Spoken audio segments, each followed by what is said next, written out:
Every now and then a fighter comes along with a decorated background in another discipline, and it creates excitement among those who are in the know. I'm not sure if any of you out there are kickboxing fans, but for those of you who didn't realize, one of the best strikers on the planet is in the UFC, and is just a couple weeks away from making his second appearance in the octagon after a very emphatic win in his first outing. When I first heard Gokhan Saki join the UFC, I was totally caught off guard because I had no idea MMA was in play for him, much less the UFC.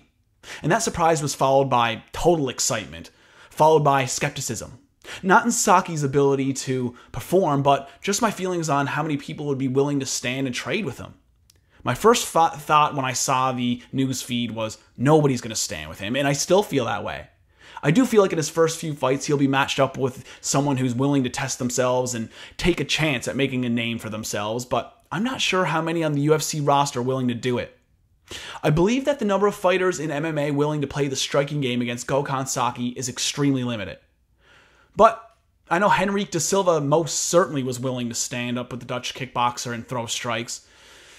Much to the satisfaction of all of our fans, of course. Da Silva deserves a lot of credit for that. Granted, he ended up being on the receiving end of a KO loss, but he did manage to make a good account of himself and give Saki some trouble as well as test his takedown defense. But ultimately, it was the Turkish Tyshan reigning supreme after an absolute firefight. Saki's UFC debut lived up to the high expectation I personally had for it, so it's no wonder he's set to kick off the biggest pay-per-view of the year. This is what has me stoked on UFC 226 because stepping up to fight Saki is another guy who is no stranger to staying on the feet and playing the very dangerous game of striking, Khalil Rountree. A very dangerous striker with some impressive wins on his resume and his highlight reel, and with 67% of his wins coming by knockout, it's nice matchmaking by the promotion. I've yet to see an interview from Rountree, but I have to think he knows what he's getting himself into, and based on his history, he's probably excited about getting this opportunity. A guy as willing as this to step in and take on Gokhan Saki has all the makings for another crazy fight. My first impression of Saki came from Alistair O'Ream's incredible web documentary, The Ream. If you haven't seen it before, I highly recommend going to check it out. The documentary is captivating, incredibly well done.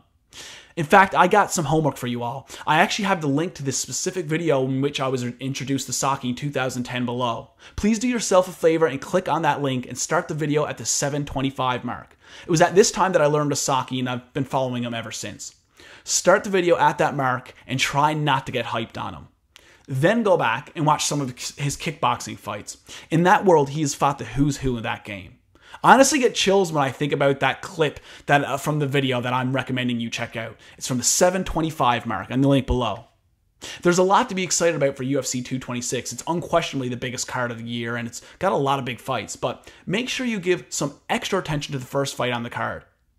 Gokhan Saki is must-see TV, and I've got a feeling that this fight is going to kick things off in a big way and set the tone for the rest of the huge evening at International Fight Week.